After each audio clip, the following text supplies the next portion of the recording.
Kobe Bryant was not interested in winning championships. Back-to-back title, NBA champion. He was obsessed.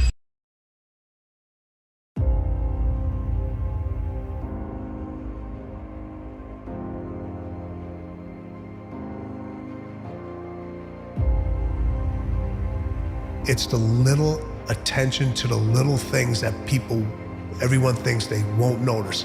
You hear this all the time. Don't sweat the small stuff. The 1%ers, the 0.01, they sweat every single detail. Because the one thing they let slip, somebody is going to use that to their advantage. Somebody is going to make a big deal out of it, and they're going to feel like they left something out. You know, everyone says, don't worry about the things that you can't control. Well, these individuals, they want to control everything they can control so the uncontrollable becomes more manageable to them. So if they pay attention to every single detail obsessively over and over and over again, then when the uncontrollable happens, they can have a better chance of controlling it. There's a big thing that we used to use with Kobe all the time is I used to ask individuals, if you're interested in taking your business or your basketball game, your football skills, your podcast, and this, we'd have a room of thousands and thousands of people stand up. And everybody would stand up and they give this big rounding clap and all this other stuff. And then I say, sit back down. Then I would ask them, I said, all right, if you're obsessed with taking your business, your sport, whatever it is, to another level, stand up. And everybody would stand up again. Well, I would say, well, which one is it? You can't be interested and you can't be obsessed. Interested is a hobby. Kobe Bryant was not interested in winning championships. He was obsessed.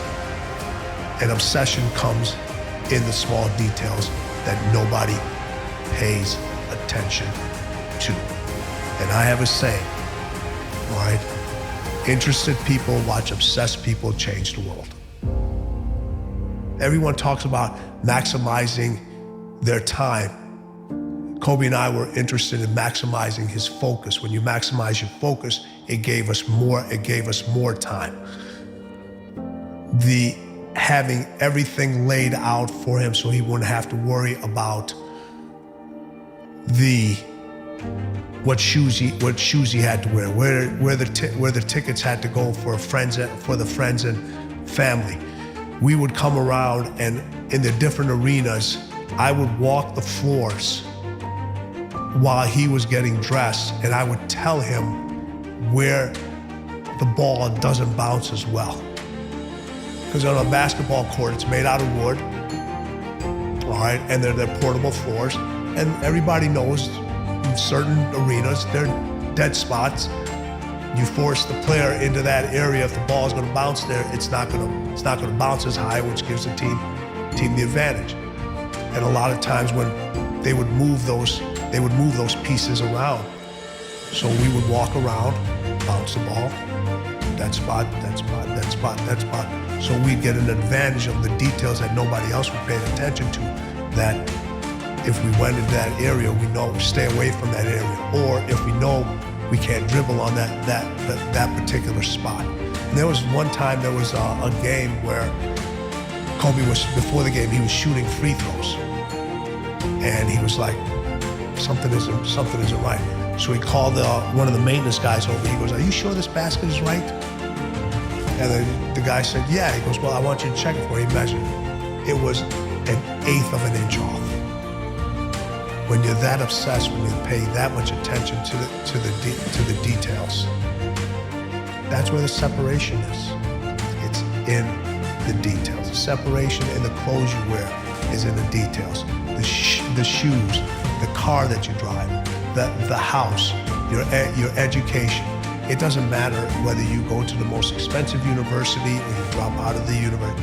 It's the details you pay attention to in your studies, in whatever your career choice is.